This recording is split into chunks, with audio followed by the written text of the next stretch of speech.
அனைவருக்கும் வணக்கங்க. நான் உங்கள் டாக்டர் இந்துமதி. இன்னைக்கு வாக்கிங் பண்ணுறதுனால நம்ம கார்டியோவாஸ்குலர் சிஸ்டத்தை எப்படி பூஸ்ட் பண்ணலாம், நம்ம பிபி எப்படி கண்ட்ரோல் பண்ணலான்னு பார்க்கலாமாங்க. நிறைய பேருக்கு பிபி இருக்கிறதுனால ஹார்ட் ரிலேட்டட் ப்ராப்ளம் வரும்ன்ற பயம் இருக்குங்க.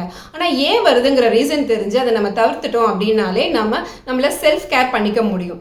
இப்போ நமக்கு வயசு ஆக ஆக என்ன ஆகும், இயற்கையாகவே பிளட் வந்து திக்காயிடுங்க. அப்போ அந்த பிளட் வெசல்ஸில் இருக்கக்கூடிய ப்ரெஷர் வந்து அதிகமாகி ஹார்ட்டால் ப்ராப்பராக பம்ப் பண்ண முடியாது. அதே மாதிரி கொலஸ்ட்ரால்ஸும் வந்து பிளட் வெசல்ஸில் ஸ்டே ஆயிடுச்சு அப்படின்னா வெசல்ஸோடைய ஸ்பேஸ் வந்து நேரோ ஆகிடும். அப்பையும் ஹார்ட்டால் ப்ராப்பராக பம்ப் பண்ண முடியாது. அதனால மற்ற சிஸ்டத்துக்கெல்லாம் ப்ராப்பரான சர்க்குலேஷனையும் பண்ண முடியாது.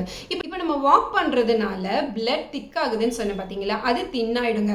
அதே மாதிரி ஆல்ரெடி ஸ்டோராக இருக்கக்கூடிய அந்த கொலஸ்ட்ராலும் வந்து ரிமூவ் ஆகிடும். இதனால் பிளட் வெசல்ஸில் ப்ராப்பராக பிளட் சர்க்குலேஷன் இருக்கும், பிளட் ப்ரெஷர் கம்மி ஆகிடும், ஹார்ட்டால் ஈஸியாக பம்ப் பண்ண முடியும், எல்லா சிஸ்டத்துக்குமே சர்க்குலேஷன் பண்ண முடியுங்க.